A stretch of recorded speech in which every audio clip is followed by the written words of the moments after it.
On Time. On Time. L'émission bien dans son temps. On Time. On Time.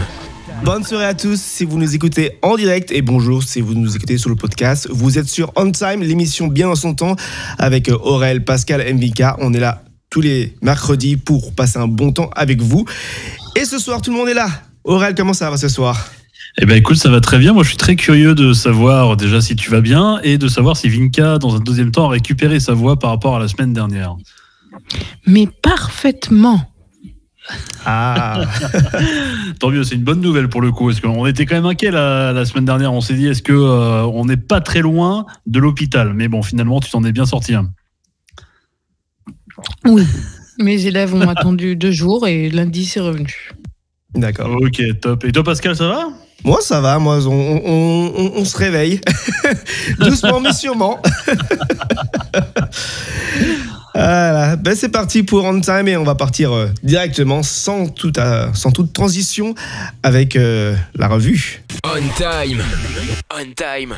La revue de la semaine. Et chaque semaine, on se fait une revue avec des news un peu partout. Et cette fois-ci, ça va être 100% États-Unis. C'est pas de ma faute, hein. Je vous jure. C'est que les trucs intéressants se passent là-bas, on va dire. Intéressant, on va dire, plus pittoresque, plus débile, on va dire. Et cette semaine, on va commencer justement avec des gens qui vont vendre de l'eau. Oui, mais pas n'importe quelle eau. De l'eau d'une attraction Disney. Oui. Donc, vous savez qu'il y a plein d'attractions qui ferment à Disney, des rénovations, des changements de thème, etc., etc. Et justement, il y a un vieux film à Disney qui est... je ne sais plus le nom exactement, mais c'était sorti en 1946, donc c'est un autre temps. Et l'attraction Splash Mountain est basée sur ce film qui était jugé raciste. Et donc, pour le coup, donc, ils vont fermer l'attraction. Et parce que l'attraction ferme, il y a plein de fans qui se disent allez, on va vendre l'eau de Splash Mountain. Alors ça part à 200 euros, 100 euros, 10 000 euros parfois. Il y a des délires un peu fous pour juste vendre de l'eau de l'attraction de Splash Mountain. Donc s'il y a des fans de Disney qui veulent de l'eau, vous pouvez en acheter maintenant. Je suis attiré par cette information. Moi, je laisse Vinka réagir là-dessus parce que je risque d'être violent. Moi, je trouve ça complètement dingue avec ce qu'on peut faire n'importe quoi. Mais depuis des années, il y a des gens qui croient à l'eau bénite. Ce qui est stupéfiant, c'est que maintenant, on la vend. Il y a quelques années, on vendait bien l'eau bénite comment ça, c'était un produit, l'eau bénite de Lourdes dans la Petite Vierge, blablabla. Ce qui est très stupéfiant, c'est que maintenant, on vend de l'eau commerciale et on en fait. Mais pourquoi pas ? Complètement débile. Mes humains sont comme ça. Alors, qu'est-ce qui te rend enragé, Aurel ? Moi, en fait, je suis d'accord avec Vinka. Et d'un côté, après, quand on va au supermarché, aujourd'hui, par exemple, vous allez à Monoprix en France. Je ne sais pas si c'est le cas aux États-Unis, mais il y a plusieurs types d'eau. Et ils ont même fait un rayon avec des eaux un peu luxe.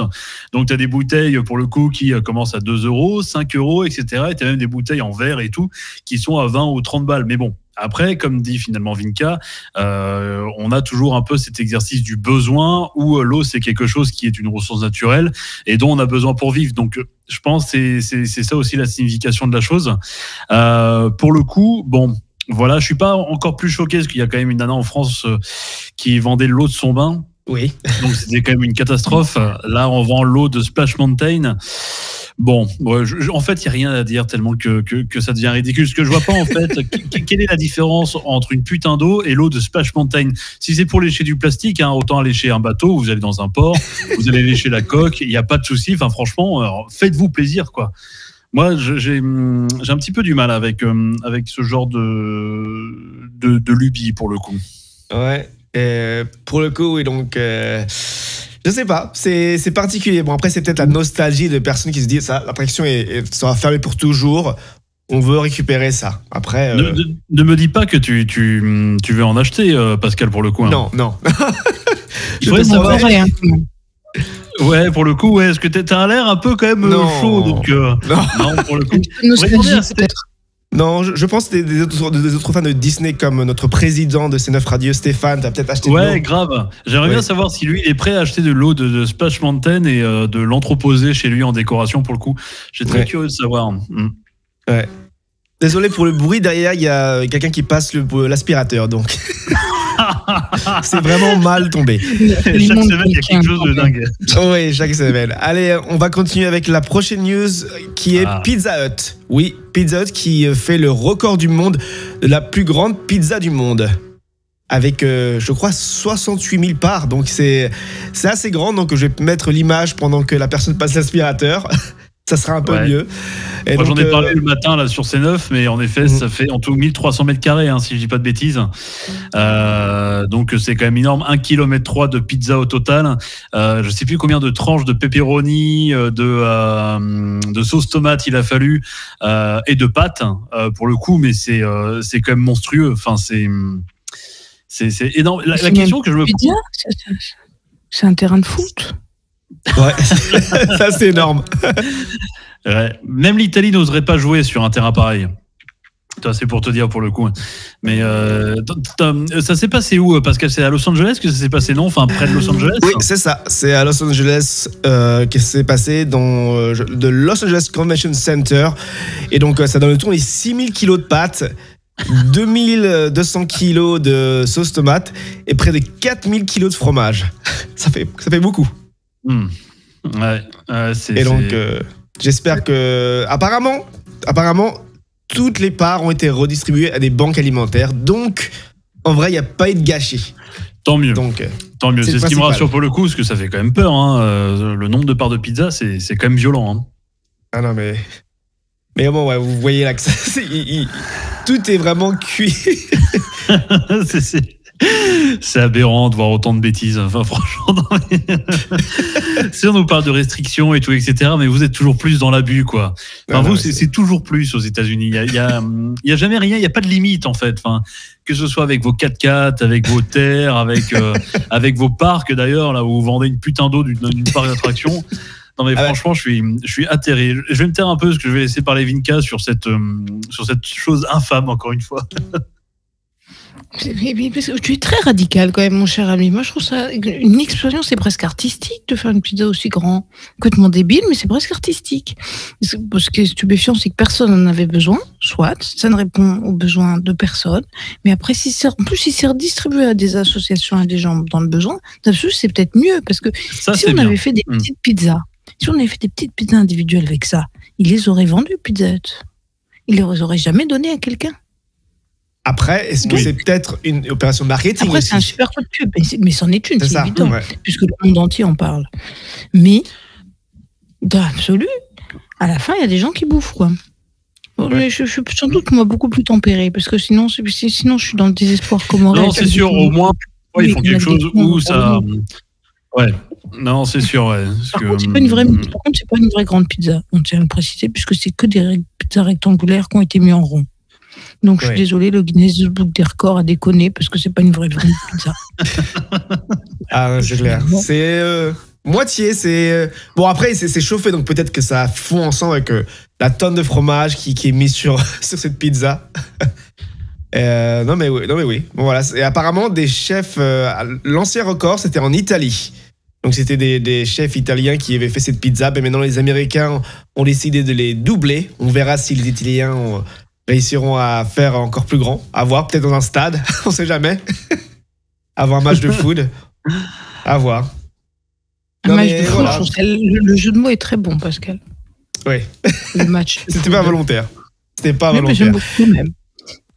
En effet. Non mais oui, c'est pour le moment, c'est que aux États-Unis, peut-être un jour en France. Est-ce que peut-être Splash Mountain va fermer en France? Peut-être. Vous allez vendre de l'eau et vous allez avoir une pizzeria en France qui va se mettre au défi. Donc attends, Aurel, ça va peut-être arriver. On sait jamais.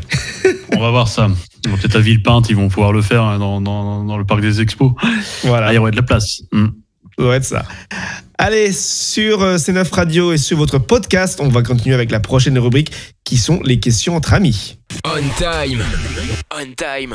Les questions entre amis. Chaque semaine, on se pose des questions qui nous font réfléchir ou parfois pas du tout, comme cette semaine, qui sont les questions pittoresques, qui sont l'opposé des questions de la semaine dernière où on se posait vraiment des questions un peu vraiment fondées sur l'univers, sur la vie, etc. Maintenant, c'est des questions qui n'ont aucun sens. On va commencer avec la première. Si vous pouviez transformer 2 animaux en un seul super animal, lequel choisirez-vous? Je laisse Vinka commencer. Oui, c'est facile ça. Du coup, c'est une question type enfant. Ça me rappelle beaucoup les jeux de quand on était petit. Tu sais, quand on devait mélanger une page avec une autre page et ça faisait un animal. Tout ça étant pour censé m'aider à trouver du temps. Mais je n'arrive pas encore à avoir d'idée. Par exemple, si un chat, parce que c'est mignon, une tête de chat, avec en bas un serpent. Comme ça ferait très peur. Ça ferait un serpent plein de poils qui fait miaou miaou. Ça n'a aucun intérêt, mais c'est mignon. Un chapon, du coup.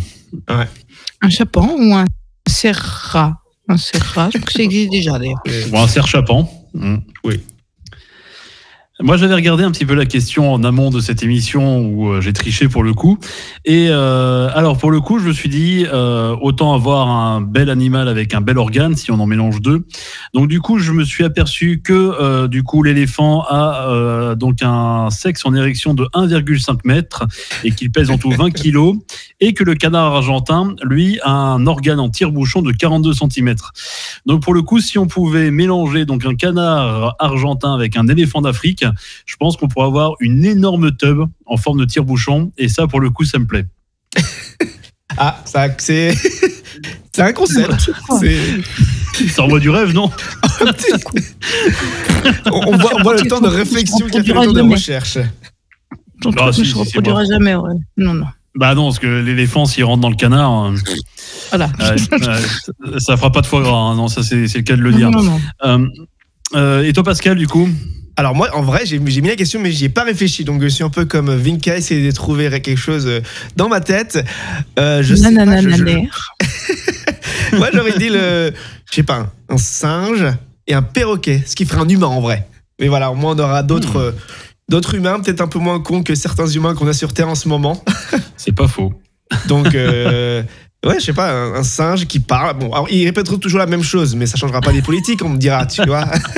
C'est pas faux. Donc oui, c'est un peu ce que je dirais. Après, bon, à voir ce que ça donnera. Un singe qui vole, parce que les perroquets volent, il me semble. Hein, ils font plus. Il me semble. Oui, ça donc vole. C'est très joli quand ça vole. Ce sera des humains qui volent dans ce cas-là et qui répéteront les mêmes choses. Oh. Toi, t'as pensé à quelque chose d'utile? Ouais. Ça nous remplacera. On remplace un président, on verra pas la différence. Ouais, contrairement à nous avec notre chat serpent et notre canard éléphant en forme de sexe de tire-bouchon, il n'y a pas trop d'utilité pour le coup. Toi, tu as pensé vraiment à quelque chose qui est utile. C'est respect. Mais en plus, ça me fait penser, parce qu'en ce moment je suis un peu dans les contes, mais ça me fait penser aux magiciens d'Oz. Il existe des chats, les chats et perroquets dans le magicien d'Oz. Possible. Les chats qui ça fait volent, très longtemps que je n'ai pas vu.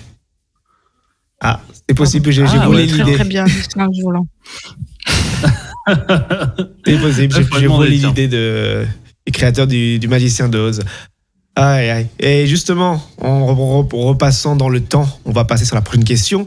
Si vous aviez le pouvoir d'arrêter le temps, qu'aimeriez-vous faire? Donc, c'est vraiment arrêter le temps, vous dites stop, et tout le temps autour de vous, tout s'arrête. Qu'est-ce que vous feriez? Des photos des têtes de tout le monde, absolument pas photogéniques. Parce que c'est ça qui t'arrive quand t'arrêtes le temps. C'est toutes les photos que tu fais où t'as une sale gueule parce que quelqu'un t'a pris un moment super rigolo et émouvant. En fait, t'es super moche. Ouais, c'est une bonne idée. Moi, j'ai une autre idée encore un peu plus tordue, parce que je suis un peu bizarre des fois. Non, moi, c'est que je baisserais le pantalon de tout le monde. Et c'est-à-dire que je introduirais des choses, etc., ce qui s'appelle considérablement un viol, mais un viol par objet. Et c'est-à-dire que c'est toujours un viol. C'est toujours un viol, je sais. Et ou soit je laisserais tout simplement le pantalon baissé, et c'est-à-dire que je redémarrerais le temps juste pour me marrer, juste pour voir tout le monde dans la rue, tout le monde le froc baissé. Alors ça en fait des pantalons à baisser. Oui. Faut prendre le temps à faire un partout. Mais au moins, si tout le monde a pas de pantalon, est-ce que c'est pas le nouveau normal en soi? Oui, mais sauf que tout le monde, du coup, a quand même sa dernière pensée, donc c'est-à-dire marche avec un pantalon normal. Là, pour le coup, que tout le monde qui se réveille, et c'est-à-dire avec le froc sur les genoux, moi, je trouve que c'est une super idée. Ouais, pour le coup, c'est raccord. Les deux questions sont raccord parce que moi, j'aurais dit quelque chose de plus pensé. Moi, j'aurais dit, en vrai, c'est d'arrêter le temps. Ouais. Et de voler justement les codes nucléaires, enlever tous les trucs nucléaires. Comme ça, on va arrêter les guerres un peu dans le monde rapidement. Bon, ça ne sera pas totalement arrêté, faut être réaliste, mais au moins essayer d'enlever les armes nucléaires de chaque pays qu'ils en ont. Et peut-être qu'on va arrêter de se mettre sur la gueule à chaque fois qu'un pays n'est pas content. C'est bien, et donc t'es quelqu'un de sensé ce soir. Mais que c'est beau, mais que tu es beau ce soir. On a des nouveaux humains, on arrête la guerre. Oh là là. Bah ouais, c'est très grave, beau ce parce que soir. nous, on est horrible là, Non, là pour le coup. Là, ouais. Mais voilà. Ouais. Moi, je me Ah moque ouais, des gens. c'est bien pour le coup, il y a un peu des avis divergents un peu partout. Le but c'était des questions pittoresques, mais apparemment j'ai pas réussi à partir de la rubrique de C'était la semaine philosophe. dernière. Ouais. J'ai été Non, philosophe. mais rester respect, là-bas. hein. Ah, Pour mais- le coup, franchement, ouais, très très beau. Et pour le coup, cette fois-ci, je vais vous laisser un peu le challenge, vu qu'on a un peu de temps. Quelle question pittoresque vous poseriez, en vrai? Une passion? Une question pittoresque. Peu Ah, importe. une question pittoresque. Ouais.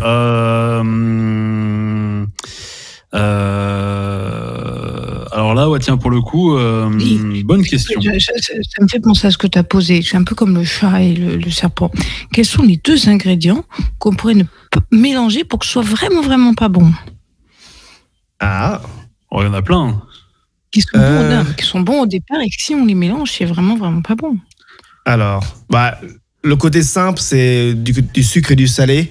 Je sais pas, du piment, une glace au piment. Je suis pas sûr que c'est. Ah ouais. Oui. Le piment tout seul, ça Voilà. peut être sympa d'en mettre dans ta bouffe, mais dans une glace, je suis pas sûr en vrai. Ça peut être dégueulasse. Ça peut être très dégueulasse. Putain, moi, je suis en train de réfléchir pour le coup, mais ouais, quelque chose qui... J'avais pensé aussi au piment pour le coup, mais je pense que de la pistache avec... bah non, j'allais dire avec des pâtes, mais il y en a qui en font. Même de la tarte à la pistache. Ah ouais, non, la pistache, finalement, se mélange avec pas mal de choses. Ah ouais, pas simple pour le coup. Elle a un truc vraiment dégueulasse, du miel avec du Nutella. Je suis pas sûr que ce soit ouf. C'est super sucré, mais ça doit pas être mauvais. Moi, je disais du genre des fruits avec des trucs bien gras, genre des fruits et du fromage. Oh là. J'imagine mal, j'imagine un camembert avec des fraises, ça doit pas être bon du tout. Bah non, Une parce que raclette avec. il y a des fromages sur lesquels, par exemple, tu as de la tome et tu peux mettre un peu de confiture de griotte ou des choses comme ça dessus. Franchement, c'est mortel, ouais. Ça dépend des fromages. C'est sûr que tu mets pas un camembert ou un roquefort avec. Non, remarque, le roquefort, il passe bien aussi avec. J'ai déjà testé. Ouais, tu mets pas un camembert avec de la banane pour le coup. Ouais. Ouais. Ah non, mais Ah c'est- si, j'ai trouvé. Pardon, vas-y, Vinka.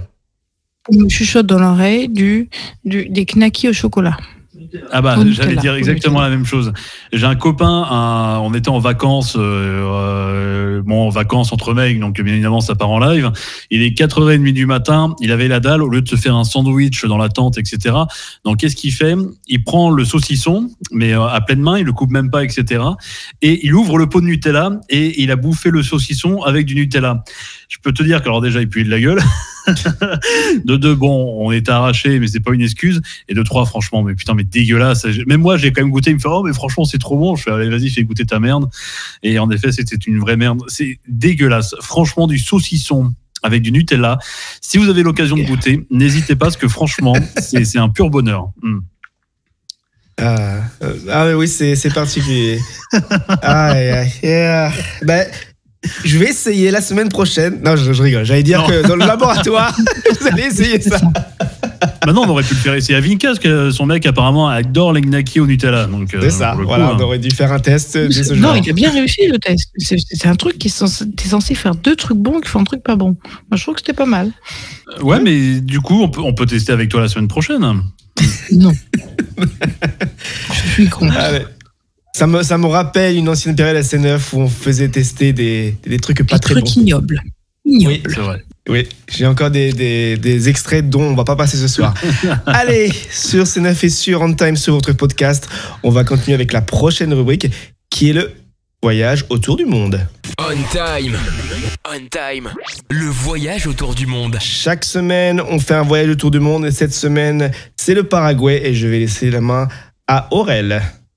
Et ouais, Adrien qui est notre invité. Alors, je l'ai découvert en fait sur TikTok et pour le coup, j'ai adoré son contenu. Adrien, bonsoir.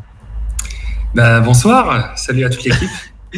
Qui doit faire plus chaud que Merci chez pour nous en ce l'invitation. moment à Paris, bah écoute, avec grand plaisir. Remarque, je sais pas si, alors on va se présenter. Donc moi, Aurélien et Vinka, on est tous les deux donc en direct de Paris, et il y a Pascal qui est avec nous, lui qui est en direct de San Francisco. Oui. Oui, c'est ce que j'ai cru comprendre. J'ai rattrapé les épisodes précédents de la série, donc je suis au courant. Cool. Ça fait plaisir. Et pour le coup, donc chaque semaine, on fait donc un invité, on découvre des personnes sur les pays, soit ils y vivent ou soit ils sont rentrés en France pour le coup. On a eu l'occasion d'avoir le Japon, on a eu l'occasion d'avoir Pascal du coup pour discuter de San Francisco et de ces fameuses bagarres en mode GTA en bas de chez lui où il y a souvent des meurtres. Et on a passé aussi un petit temps pour le coup en Australie. Et donc pour le coup, on va te poser quelques questions pour apprendre à mieux te connaître pour le coup. Déjà, on va commencer par la question la plus simple. Quel âge as-tu, puis d'où viens-tu pour le coup? Eh ben, ok, ça marche. Écoute, j'ai 23 ans, bientôt 24. Ouais. Je suis alors originaire du sud de la France, sur la Côte d'Azur, pas loin de Cannes pour ceux qui connaissent.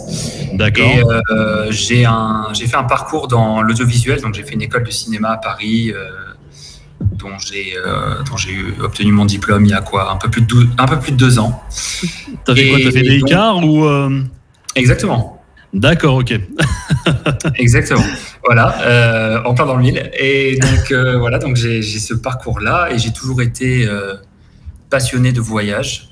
J'ai eu la chance de pouvoir voyager avec mes parents quand j'étais enfant. Et puis, au fur et à mesure, quand j'ai commencé à pouvoir travailler les étés, à mettre de côté, j'ai essayé de me payer toujours un petit voyage par an minimum. Parfois avec des amis, parfois tout seul, parfois à nouveau en famille. Et au bout d'un moment, à force de voyager, je me suis dit, bon, ça me plairait bien de vivre ailleurs qu'en France. Je ne me vois pas faire toute ma vie en France. Donc, explorons, voyons voir un peu les opportunités. Et puis, je me suis retrouvé au Paraguay. D'accord, très bien. Donc, aujourd'hui, tu es toujours au Paraguay. Dans quelle ville es-tu exactement? Est-ce que tu es dans la capitale ou un peu plus loin? Exact. Alors, je suis dans la capitale, je suis à Asunción. C'est le cas de pas mal d'expats au Paraguay. Le Paraguay est un petit pays, donc comment dire, si vous voulez travailler au Paraguay, tout ça, c'est grosse majorité dans la capitale. Après, il y a d'autres grandes villes très sympas, j'en ai visité. On pourra en parler peut-être après. Mais je suis à Asunción, à la capitale. D'accord. Est-ce qu'il y a des quartiers d'expatriés que je sais qu'ici aussi, on a un quartier d'expatriés français. Donc, je ne sais pas si au Paraguay, il y a ça. Honnêtement, pas que je sache. Je sais qu'il y a une petite concentration de Français autour du lycée français d'Asunción, ce qui est logique. Voilà, c'est souvent des expatriés, on va dire, qui sont là depuis pas mal de temps et donc qui ont leurs enfants ici et qui les mettent donc au lycée français qui s'appelle le lycée Marcel Pagnol. Et donc autour de ça, il y a notamment une crêperie bretonne. Il y a quelques Français qui vivent dans ce quartier, mais c'est vraiment tout petit. Il y a peu d'expatriés au Paraguay tout court. Donc déjà, les Bretons sont toujours partout. C'est quand même génial. Il y en a dans toutes les villes du monde. Il y a toujours un Breton quelque part qui ouvre une crêperie. C'est une loi. C'est obligatoire. Alors on porte fièrement le drapeau quand même. Ouais. Je viens de regarder à l'instant. Alors c'est en 2016 qu'il n'y a pas eu de recensement depuis, mais il y a en tout 1319 inscrits sur les registres consulaires au Paraguay de Français. Donc oui, c'est vraiment une petite commune pour le coup. Oui, c'est pas grand-chose. C'est ça, c'est pas une destination d'expatriation très populaire encore. Mais ça viendra et peut-être du coup, tu y contribueras peut-être puisque tu as fait des études audiovisuelles maintenant, tu y es. Et qu'est-ce que tu fais maintenant? Tout à fait. Alors là, je suis, on va dire, c'est mon premier séjour au Paraguay, donc qui arrive à sa fin d'ailleurs. Je suis là pour 3 mois. En fait, c'était un petit peu mon repérage. J'ai pour ambition de revenir assez vite pour ensuite essayer d'avoir la résidence, etc. Mais ce que je fais ici, donc principalement, je vis un petit peu sur des économies. Et puis à côté, j'ai un petit peu travaillé aussi sur place sur des tournages. Puisque du coup, j'ai les qualifications pour quoi. Trop cool. Pour faire technicien sur des plateaux de tournage, pour de la publicité, etc. Et ce que je fais principalement après, c'est que je fais des vidéos sur YouTube, je fais des TikTok, etc. Et donc, j'essaie en fait de faire découvrir le Paraguay aux Français, puisque c'est méconnu. C'est un tout petit pays, personne ne connaît rien sur le Paraguay. Moi-même, avant de venir, je connaissais très peu de choses. Donc voilà, j'essaie de raconter un petit peu les anecdotes sympas sur le pays, pourquoi c'est intéressant d'y aller, pourquoi ça peut être pertinent de donner sa chance au Paraguay. Voilà. Alors, Je crois que c'est toi, Aurel. Ah, je crois qu'on a perdu Aurel, c'est pour ça en fait. Ah, Je suis de retour. Il y a eu un petit Oui, bug voilà, je me internet. suis dit, c'était au tour d'Aurel, mais... Ouais, comme quoi on a beau avoir la fibre à Paris, mais ça marche mieux au Paraguay visiblement. Oui. il y a souvent des coupures d'électricité aussi, donc je m'avancerai pas trop. Jamais. À tout moment, j'arrête de bouger là et vous m'avez perdu. D'accord. Bon bah j'ai quand même entendu parce que du coup la conversation s'est rattrapée. Et pourquoi du coup t'as choisi le Paraguay? Pourquoi ça t'a attiré pour le coup? Parce que c'est vraiment pour le coup en Amérique du Sud centrale. Le Paraguay, enfin c'est vraiment entre le Brésil et le Chili pour le coup. C'est entre le Brésil et l'Argentine en fait. C'est vraiment coincé entre les deux géants. Ouais. Et alors, la raison pour laquelle je suis au Paraguay, c'est un petit peu l'occasion qui a fait le larron, comme on dit. C'est-à-dire, je connaissais quelqu'un qui y vit depuis longtemps, qui m'en disait du bien, etc. Donc déjà, ça avait un petit peu piqué ma curiosité. Et je savais que j'avais envie de partir quelque part pendant plusieurs mois, que j'avais mes économies, que j'étais prêt à partir. Et puis après, ça a été un peu un choix rationnel. Je me suis dit, bon, déjà, c'est un pays où on parle espagnol, donc c'est pas trop difficile d'apprendre la langue. Moi, je ne parlais pas espagnol avant de venir, mais on apprend vite. Et je me suis dit aussi, justement, c'est bien d'aller dans un pays qui n'est pas connu parce que si je fais des vidéos dessus, je serai un petit peu le seul à parler du sujet.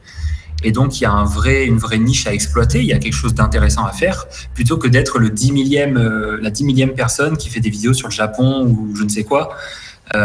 Même si j'adore ces pays-là qui m'intéressent beaucoup, c'est saturé en fait, l'espace audiovisuel là-dessus, il est saturé, alors que le Paraguay, pour trouver des infos dessus, c'est un combat, quoi. Donc, c'est une des raisons qui ont fait que je suis là. Ah non, mais c'est clair, ça, tu te démarques, tu es un peu différent, clairement. Et pour toi, en fait, quand tu es arrivé donc au Paraguay, est-ce que ça a été facile de s'adapter à la vie venant de France? Alors, honnêtement, je dirais plutôt oui. Plutôt oui, parce que la plus grande raison, c'est grâce aux Paraguayens eux-mêmes, qui sont très, très chaleureux, très, très accueillants, qui, en fait, ils vont vous faire sentir chez vous très vite. Et moi, j'avais la chance de déjà connaître quelqu'un qui est sur place, qui m'a aidé à rencontrer des Paraguayens, etc. Mais quand bien même, c'est vraiment impressionnant comment ils ouvrent leurs portes, comment ils vous accueillent. Ils vous invitent à manger. Enfin, moi, j'étais invité à passer Noël dans une famille, passer le Nouvel An avec des Paraguayens, etc. Alors que je les connaissais que de quelques jours, quoi. Donc ça, c'est le plus gros truc qui aide à se sentir bien dans un pays, c'est quand les gens vous accueillent comme ça. C'est juste génial. Après, il y a des chocs culturels, sûrement qu'on va en parler, mais globalement, l'intégration, elle se passe bien. Tu es une parfaite, comment dire, j'ai oublié le mot, une parfaite transition à toi tout seul, parce que ça fait partie de notre question qu'on se posait, puisque finalement, tu nous as dit que c'était très agréable, que finalement tu étais très bien accueilli, mais est-ce qu'il n'y a pas un moment où tu t'es dit « Ah, qu'est-ce que je fais là? Qu'est-ce qui m'arrive ?» Le fameux choc culturel. Honnêtement, je ne pense pas avoir eu de moment comme ça. En tout cas, j'ai la chance de ne pas en avoir eu pour le moment. Alors évidemment, il y a des chocs culturels qui sont négatifs. C'est un peu obligé quand on va dans un pays aussi radicalement différent. C'est-à-dire que, bon, déjà, les Paraguayens sont très gentils, mais quand vous leur mettez un volant entre les mains, c'est plus la même espèce. Ils deviennent fous. Ils ont une conduite très agressive, très dangereuse. Alors, j'ai jamais vu d'accident. Donc peut-être qu'ils ont ça sous contrôle, je sais pas. Il y a des techniques que je comprends pas. Mais enfin, je prends beaucoup tout ce qui est Uber et tout pour me déplacer ici et ça fait peur, quoi. C'est vraiment des fous. Donc c'est un exemple. Tu oses pas conduire? Pardon. Est-ce que tu oses conduire au Paraguay? Ah, c'est fou. Honnêtement, quand même. Je sais pas si j'oserais. J'ai mon permis depuis longtemps. Il y a pas de si mal. Mais si les gens conduisent si mal que tu n'oses pas conduire, c'est choquant. Ouais. Je ne sais pas si c'est aussi chaotique que dans des pays, par exemple, comme en Asie du Sud-Est ou quoi, en Thaïlande, en Inde, etc., où il y a beaucoup de scooters aussi. Ici, c'est quand même des voitures, en écrasante majorité. Des belles voitures, en plus. Il y a pas mal de gens qui ont des moyens d'avoir de belles voitures dans la capitale. Mais ils conduisent comme des fous, c'est un truc de fou. Et les routes aussi sont très mauvaises. Pas partout. Mais parfois, il y a des énormes nids de poules. Parfois, on est sur une route bien goudronnée, puis on tourne dans une petite rue résidentielle, et c'est de la terre et du sable et des cailloux, alors qu'on est en plein centre de la capitale. Donc d'un coup, on a l'impression d'être dans la pampa. Et donc ça, si on le sait pas au début, on peut avoir un accident, on peut avoir un truc, quoi. Ouais, on peut paniquer, ouais. Non, mais moi, je me rappelle, je suis déjà allé au Brésil pour le coup, mais c'est vrai que, alors, je sais pas si c'est vraiment la culture en fait de l'Amérique du Sud, mais les mecs conduisent comme des fous furieux. Enfin, c'est-à-dire que moi, je l'ai vu au Brésil. Dans le bus, t'as intérêt à t'accrocher, parce que sinon, t'as vite moyen de décoller à l'arrière du bus sans te prévenir. Les voitures, les taxis et tout, ils roulent comme des malades. Ils prennent des virages, mais n'importe comment. C'est c'est hallucinant. Et pour le coup, toi, au niveau sécurité, tu t'y sens bien au Paraguay ou tu as eu quand même des quartiers, c'était un peu chaud ou... C'est très mitigé. Alors, je sais que nous avons ici quelqu'un qui vit aux États-Unis. Pour y avoir été, ça m'a fait penser à ça dans la mesure où, d'un quartier à l'autre, ça peut changer radicalement. C'est-à-dire que ici, les villes sont organisées comme aux États-Unis en blocs. C'est que des rues droites, perpendiculaires. Et en fait, il y a un bloc où ça va être super bien fréquenté, ça va être un petit quartier résidentiel familial. Et puis le bloc d'après, c'est un quasi bidonville. C'est pourri, on peut pas mettre les pieds dehors la nuit. En fait, selon où on est, c'est très différent, quoi. Mais globalement, je me sens en sécurité. La journée, je peux sortir, il n'y a pas de souci. Maintenant, il faut pas essayer de sortir habillé trop classe. Faut pas se balader avec son iPhone qui vaut 3 mois de salaire d'un Paraguayen dans la rue. Ouais. C'est pas malin, quoi. Maintenant, j'aurais tendance à dire que c'est un peu partout. Faut être prudent, mais je me sens pas en danger de mort tout le temps, quoi. Ça va, quoi. Tant mieux. C'est vrai, c'est pareil ici, ouais, comme tu dis, ici c'est pareil, c'est d'un bloc à l'autre, ça change. Ouais. Là, il y a un bloc, c'est le crime et l'autre côté, c'est les riches. Donc c'est particulier. Et toi, donc, c'est quoi le truc qui te manque le plus au Paraguay par rapport à la France? Que ça peut être la bouffe ou autre chose? Ouais. Bah, c'est vraiment la réponse basique de l'expatrié français, c'est la bouffe, c'est sûr. On souffre tous à l'étranger. On souffre tous à l'étranger, bien que je trouve que la nourriture au Paraguay soit très bonne. Moi, je suis un viandard, donc la viande est excellente ici, elle est pas chère, on peut se faire des barbecues tous les jours, quoi. Donc ça, c'est génial. Franchement, la nourriture est bonne au Paraguay. Maintenant, c'est sûr, un bon fromage, de la bonne charcuterie, voilà, tous les plats un peu de montagne qu'on fait en France. Il n'y a pas de montagne au Paraguay, donc tous ces trucs-là, ils nous manquent. Mais je crois que de toute manière, quand on est français, on est condamné à souffrir quand on voyage. C'est comme ça. Malheureusement. Sinon, après, ce qui manque, honnêtement, c'est je dirais, les infrastructures de meilleure qualité, des bonnes routes,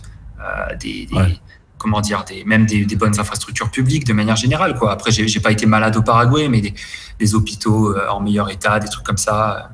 Voilà. Mais du coup, alors, je rebondis. Petite anecdote quand même. Je suis en train d'imaginer mon fils dans 20 ans qui sera en train de faire une interview qui dira qu'est-ce qui te manque. Il dira pas c'est la bouffe de ma mère. C'est certain. Dans 20 ans, il dira pas que c'est la bouffe.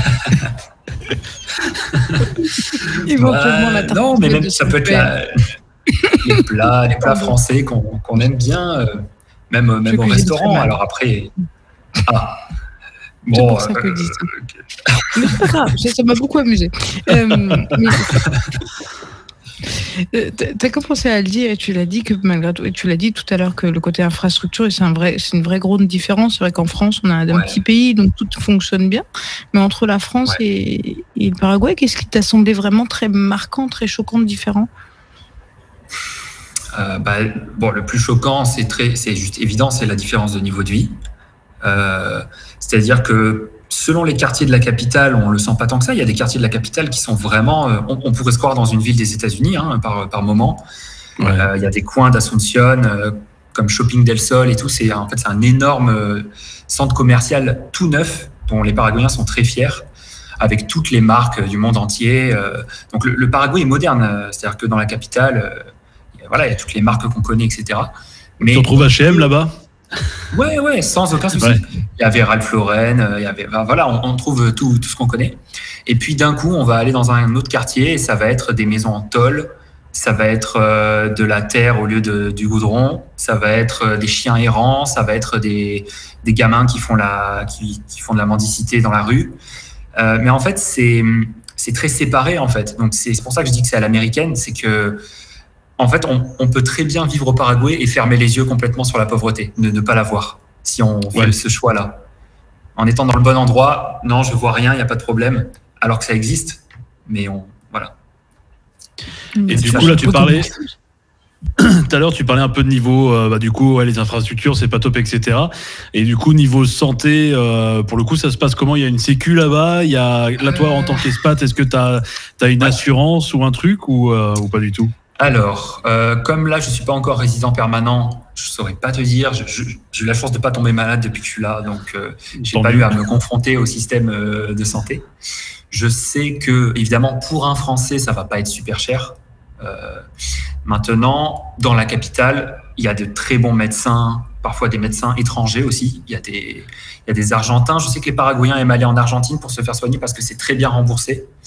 Je ne saurais pas dire à quel point c'est remboursé ici, mais je crois que ça dépend vraiment de la réalité de chaque Paraguayen. C'est-à-dire que pour la majorité, ça doit être un peu difficile. Maintenant, pour un expatrié qui gagne des euros et qui a un niveau de vie européen, ce n'est pas une inquiétude. Maintenant, la qualité des soins varie énormément. Il y a des hôpitaux très modernes à Asunción, comme il y en a des pourris dans le reste du pays. Et si vous vivez à la campagne, là, si vous êtes à 3 heures de route d'un hôpital, ça devient plus compliqué. Donc, il faut prendre ça en compte. C'est que voilà, les infrastructures, elles sont inégales et surtout, elles sont concentrées dans les grandes villes. Et dans le reste, c'est la pampa absolue, donc il n'y a rien. D'accord. C'est encore sauvage, c'est très sauvage. Et justement, donc, je pense qu'il y a des parties qui sont justement vraiment, on va dire, un peu le désert. Mais concernant le travail, donc, est-ce qu'il y a des entreprises? Est-ce qu'il y a plein de choix? Est-ce que c'est facile de trouver un emploi au Paraguay? Franchement, je dirais oui. Alors, bien entendu, ça va dépendre de la situation de chacun, dans quoi vous travaillez, etc., etc. Mais comme le pays, déjà, il est en pleine croissance, donc globalement, ça embauche, ça se passe globalement bien. Il y a aussi le fait que si vous êtes un expatrié européen, on va vous faire de la discrimination positive. C'est-à-dire que, comme les Paraguayens, ils n'ont pas une très bonne culture du travail, ils ne sont pas toujours très sérieux, ils ne sont pas toujours à l'heure, etc. En tant qu'Européens, on est trop content de pouvoir vous employer parce que vous allez sûrement être mieux qualifié que le Paraguayen, vous allez être plus sérieux, vous allez, etc., etc., etc. Après, on va avoir des prétentions salariales beaucoup plus élevées aussi. Mais globalement, ça embauche. En fait, le pays il est en explosion, donc tous les secteurs sont en train de se développer. Donc, en tant que Français, si on prend vraiment le cas d'un Français, franchement, on peut aller toquer aux portes et trouver du travail comme ça. Parce qu'au Paraguay, tout se fait à la bonne franquette. Même si vous arrivez sans visa, on va vous dire « Ok, tu peux commencer à bosser et puis on verra après ». C'est vraiment… Au Paraguay, en fait, tant que tu ne commets pas de crime, si tu veux, l'État va pas être dans tes pattes. Tu fais ce que tu veux. La plupart des Paraguayens, ils ont un petit business chez eux, au bord de la route. Ils vendent des jus de fruits ou de la glace pilée ou des trucs comme ça. Ils déclarent rien. Ils n'ont pas demandé d'autorisation. Ils n'ont pas demandé ils cotisent nulle part. Mais l'État, il y a personne qui va vérifier en fait. C'est comme ça. Tant que vous n'êtes pas narcotrafiquant ou quoi, c'est bon. Ouais, t'as pas de problème. Et là, pour le coup, pour toi, c'était du coup hyper facile de trouver un taf. T'as toqué à la porte ou t'as envoyé des CV comme on le fait ici en Europe ou quand t'as bossé sur les plateaux, etc. Ouais. Alors, j'ai pas de job fixe, mais c'est aussi dû au fait que je repars en France dans pas beaucoup de temps, donc c'était plus difficile de s'engager dans quelque chose. Mais globalement, tout se fait quasiment par relation. Donc, vous vous faites des amis ici et ils vont vous aider en fait. Ils vont vous dire mais je connais quelqu'un qui travaille dans ton domaine, on va le rencontrer. Puis après il va dire ok, est-ce que tu veux bosser? Hop, c'est parti. Moi ça s'est fait comme ça. Et une semaine plus tard, peut-être 10 jours après mon arrivée, j'étais sur un tournage. Donc c'est génial. Wow. Mais voilà, c'est top, sans formalité administrative, sans rien quoi. On se serre la main et puis c'est parti. Ouais, t'as pas eu besoin de faire un cachet intermittent du spectacle. Non, c'est ça. Non. C'est ça. Donc, c'est très différent. C'est très amusant parce que je me rends compte que tu es le premier pays qui est en développement qu'on rencontre, parce qu'on a rencontré l'Australie, on a rencontré que des pays du Nord en fait. Et là, tu es le premier pays qui nous dit que finalement, le pays en développement, les capitales des pays en développement, tout est à faire. Et c'est une contre-image que celle qu'on a parfois de ces capitales-là au niveau mondial et au niveau des clichés qu'on peut avoir. Mais du coup, au niveau autres clichés, ils sont tous une cliché parisienne provinciale, tout ça. Et est-ce qu'il y a une vie nocturne, une vie culturelle riche au Paraguay? Alors, vie nocturne, oui, plutôt. Il y a des quartiers un petit peu dédiés à ça. À Asunción, je pense à Carmelitas, c'est un quartier un peu de la nuit, où il y a plein de bars très sympas. Honnêtement, ça, c'est un bon exemple d'un quartier où on se sent comme dans un pays européen ou américain. tout est clean, tout est safe. Il y a de la musique, il y a des musiques qu'on connaît, etc. On boit les mêmes boissons, voilà, ça c'est vraiment c'est moderne. Donc la je suis en train de regarder sur Google parce que ça m'a intéressé. Tu m'as dit du coup bar, ouais. etc. Je suis en train de regarder en même temps sur Maps. Ça m'intéresse. Ouais. En vrai, la vie nocturne est assez développée et c'est comment dire. Les Paraguayens aiment bien aller danser. C'est un peu ça la culture. Ici, au niveau de la musique, c'est Bad Bunny, c'est l'artiste numéro 1 dans tout le continent. Donc au Paraguay, c'est pas l'exception. Je crois qu'il était passé en concert il n'y a pas si longtemps. Enfin, la moitié du pays y est allé, quoi. J'exagère un peu, mais c'est un phénomène. Et après, pour ce qui est de la vie culturelle, c'est complètement différent. C'est qu'il y a très peu de musées. Tout ce qui est d'habitude financé par l'État, ici, ça existe que très peu, parce que déjà, l'État, est très corrompu. Donc, l'argent ne va certainement pas dans ces choses-là. Il va dans la poche des dirigeants, globalement. Là, d'ailleurs, l'ex-président, il y a tous ces comptes qui viennent d'être gelés par les États-Unis parce qu'il avait de l'argent un peu partout. Il était dans les Panama Papers. En fait, ils appellent ça les narcopolitiques parce qu'ils ont de l'argent dans les trafics. Ils ont de l'argent Ici, par exemple, il y a des stations essence tous les 100 mètres. Mais c'est pas pour exagérer. Il y a des stations essence tous les 100 mètres, alors que les Paraguayens et la moitié n'ont même pas les moyens d'avoir une voiture. En fait, c'est pour blanchir. Ça appartient à des grandes familles. Et ça blanchit. Donc il y a ça, il y a les supermarchés. En fait, il y a des énormes monopoles pour les supermarchés, pour les stations essence, pour les pharmacies. Il y a toujours une ou deux marques maximum. Et en fait, c'est des grands conglomérats qui sont super puissants, en fait. Et derrière, comme Petrobras au Brésil, par exemple, qui avait fait un scandale. Et El Mercador aussi, qui tout. Ouais. Exactement pareil. C'est un peu, c'est comme dans toute l'Amérique du Sud, hein, malheureusement, à différents niveaux selon les pays, mais ça ne fait pas exception au Paraguay. Ouais, parce que d'ailleurs, il y avait Vinka qui avait une question un peu sur la culture, alors une question un peu plus chaude pour le coup, qui concernait un peu l'histoire du Paraguay pour le coup. Oui, c'est parce que moi, quand on m'a dit qu'on interviewait quelqu'un au Paraguay, moi j'ai tout de suite pensé, je j'accorde que c'est très... Non, c'est même pas cliché, c'est complètement taré. La première chose que j'ai pensé, c'est tous les nazis expatriés. Et tous les nazis qu'on a cherchés au Paraguay. Est-ce qu'on en parle? Est-ce que tu en as entendu parler? Ou est-ce que c'est un truc, encore une fois, de vieilles profs qui des clichés? Non, alors, c'est à 50% vrai. En fait, c'est vrai qu'il y a beaucoup d'Allemands au Paraguay, mais beaucoup sont venus bien avant 1900, enfin, bien avant la Seconde Guerre mondiale. Il y a des Allemands depuis le 19e siècle au Paraguay. Donc, en fait, c'est pas que des descendants de nazis, quoi. Donc c'est pour ça qu'il y a beaucoup d'Allemands qui se sont expatriés en Amérique du Sud. Et après, j'imagine que le fait que ce soit des États corrompus, ça a un peu aidé.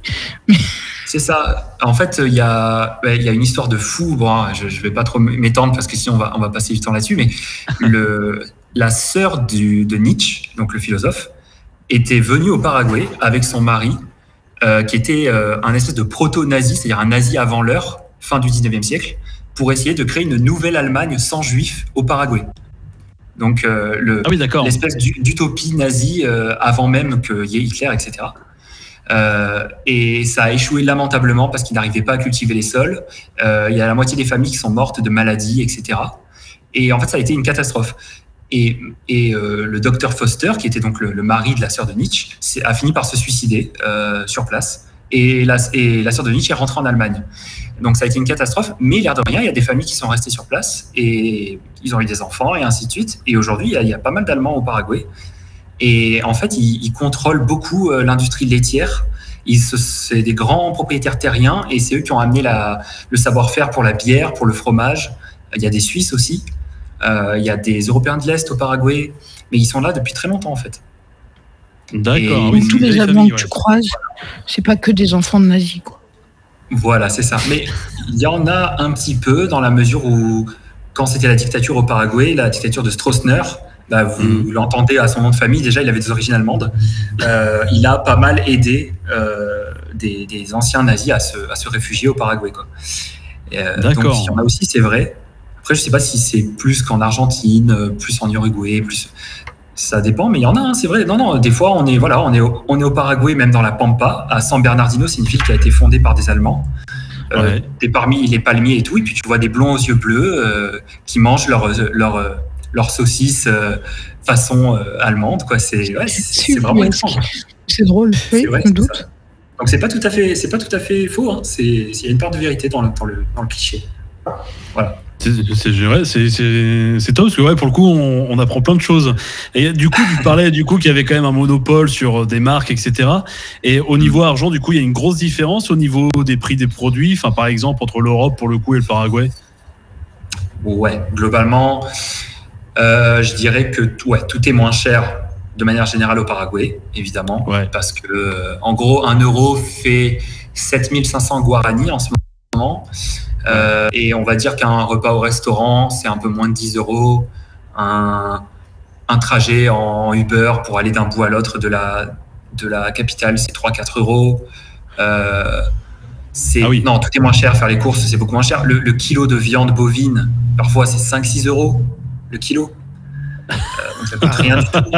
Vraiment rien. Aujourd'hui, c'est devenu un produit de luxe, la viande aujourd'hui. Nous, c'est un steak de 100 grammes. C'est ça. C'est ça. Une caricature à peine.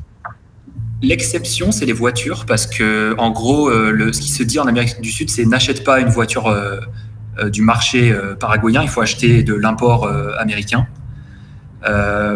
Donc en général, les prix sont affichés en dollars, du coup.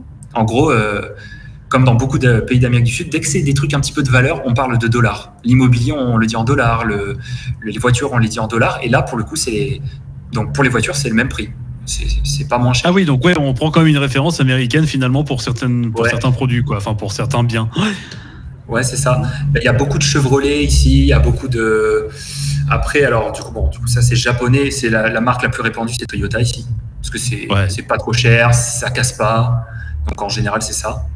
Mais le coût de la vie, c'est beaucoup moins cher. Avec un SMIC ici, on vit très très confortablement. On peut vivre comme un roi avec un SMIC français ici. Ah ouais. Pour donner une idée. Et sinon, ça laisse à réfléchir. Pascal, la prochaine question. Oui, écoute, apparemment, notre équipe éditoriale est allée voir sur TikTok et il se dit que les Paraguayens, ont un gros problème avec le retard. Est-ce que c'est vrai? Oui, c'est horrible. C'est terrible. C'est l'antithèse absolue. Vous aviez eu quelqu'un qui a été au Japon. C'est l'antithèse absolue des Japonais. C'est-à-dire les Japonais, quand le métro part en retard de 1 minute, il y a un ticket d'excuse pour que les employés puissent justifier à leur employeur pourquoi ils sont en retard de 2 minutes à cause du métro. Bon là, au Paraguay, c'est l'inverse total. On se donne rendez-vous à 17h. Si la personne arrive à 18, c'est pas mal. On se prévient pas, c'est bon. Souvent, ils partent de chez eux à l'heure du rendez-vous. Il y a des Français qui le font encore. Hein. Ouais. Et il y a des gens qui me disaient dans les commentaires de mes vidéos qui pensaient que l'exception, c'était au travail. Ils disaient, ah ouais, mais au travail, ils sont pas en retard puisqu'il y a de l'argent en jeu. Mais même au travail, ils s'en foutent. Hein. Quand j'ai fait des tournages ici, le directeur de la boîte de production, il m'a dit, bon, on est d'accord que si on travaille ensemble, tu viens à l'heure et tout. Je dis, bon, ça me paraît évident, quoi. Et il me disait, non, parce que tu comprends, ici, on a souvent eu des gens... ils nous disaient, ouais, j'ai une soirée hier, donc je viens pas au tournage aujourd'hui. J'arrive 2 heures plus tard, j'étais fatigué. En fait, ici, la parole donnée a très peu de valeur. Donc, en fait, il faut beaucoup relancer, il faut beaucoup demander confirmation, parce que sinon, ça vaut rien, quoi. Et c'est pas qu'ils veulent vous manquer de respect ou quoi. Hein, moi, je le vois pas comme ça. C'est vraiment juste une différence culturelle. C'est que ils sont tranquilles. On se met pas de pression. L'emploi du temps, il est très flexible. Donc voilà. D'accord. Donc quand il y a marqué le bus passe à 17h20, bon en gros s'il passe à 18h30, c'est pas grave. Voilà. Alors là, les horaires des trains, des bus, il faut oublier ça. C'est dingue ça. Donc tu t'assois à la gare et t'attends. Ouais. Alors, il n'y a pas de train au Paraguay. Hein. Déjà, la gare de bus. Il n'y en a pas. Mais les bus, j'en ai pris un récemment pour aller à l'autre bout du pays, faire un gros trajet. Entre guillemets, un gros trajet. Parce qu'un gros trajet au Paraguay, c'est 300 km. Mais ça a pris 8 heures. Voilà. Ah oui, 8 heures de c'est bus. Beaucoup. Alors que sur des routes correctes, c'est plié en 3 heures, 4 heures maximum. Oui, moi, à Nantes-Brest, c'est 300 bornes tout pile, je mets 3 heures. Voilà, c'est ça. On est bien d'accord. Là, 8 heures. Voilà, donc Ah, la il n'y a vache. pas d'autoroute. Ouais. Hein. Il n'y a pas d'autoroute, il n'y a pas de. Alors, du coup, il n'y a quasiment pas de péage. On en voit sur 8 heures, on en a peut-être vu 2. 1, 2, je sais pas. D'accord. Donc, mais bon, pour arriver à l'heure, c'est compliqué, c'est sûr. Parce que sur le papier, le trajet, il est censé faire 5 heures, mais ça en a pris 8. Donc, c'est. Ouais. C'est un peu un des freins au développement dans le pays, parce que pour la culture du travail, ne pas être à l'heure comme ça, pas être assez consciencieux et tout. Ouais, ça peut bloquer. C'est pour ça c'est pour ça qu'il y a beaucoup d'employeurs qui aiment avoir des Européens ou des Asiatiques, parce qu'ils considèrent qu'on est beaucoup plus sérieux, qu'on va être à l'heure, qu'on va être plus consciencieux. Par exemple, le Paraguay est très très pote avec Taïwan. C'est quasiment un des seuls pays qui reconnaît Taïwan comme la Chine légitime. Et du coup, ils ont plein de partenariats. Donc, il y a pas mal d'ingénieurs taïwanais qui viennent. Il y a des Paraguayens qui font leurs études à Taïwan, etc. D'accord. Et d'apprendre un peu du modèle asiatique pour se développer aussi. Bah top. Bah merci beaucoup Adrien. On va devoir se laisser parce qu'il y a Pascal qui est à San Francisco qui lui prend cette émission sur ses heures de travail. Sur mon heure de déjeuner. Je Et sur ton heure de déjeuner. c'est l'heure de déjeuner. Donc, c'est l'heure du travail, ça serait pas très légal. Oui, en plus. Non, c'est vrai. Ouais. On rappelle tes réseaux. Non, Bien sûr. Tes réseaux TikTok, Adrien PY, et ta chaîne YouTube, c'est pareil. Tu as presque 3000 abonnés dessus. La chaîne, elle est canon, allez voir ça. Moi, je me suis beaucoup amusé à regarder les contenus. On apprend plein de choses. C'est hyper intéressant. J'adore la façon dont tu racontes les choses et dont tu réponds aux questions des gens, comment tu fais tes FAQ, etc. Je trouve ça vraiment canon. Donc, bravo. Merci 1000 fois pour toutes tes réponses ce soir et d'avoir accepté notre invitation. C'est vraiment adorable et c'est trop cool d'avoir une personne dans un pays, pour le coup, où on connaît pas vraiment grand-chose. Il y en a certains, ils savent où ils se situent, d'autres complètement pas, mais c'est génial de le connaître de cette manière-là. Eh ben, merci beaucoup, hein. Merci à toute l'équipe. C'était un super moment. Je suis content d'avoir pu échanger avec vous et puis je regarderai les épisodes suivants avec grand plaisir. Eh ben, merci beaucoup, Adrien. Merci beaucoup. On Time, c'est fini pour ce soir. Ou si vous nous écoutez sur les podcasts, téléchargez tout le reste aussi. Hein. Faites comme Adrien. Et d'ici là, on se donne rendez-vous pour le prochain On Time mercredi prochain. D'ici là, passez une bonne soirée, une bonne nuit, une bonne journée. Bisous tout le monde. Bye bye. Merci, ciao, ciao. On Time avec Aurel, Pascal et Vinka. On Time.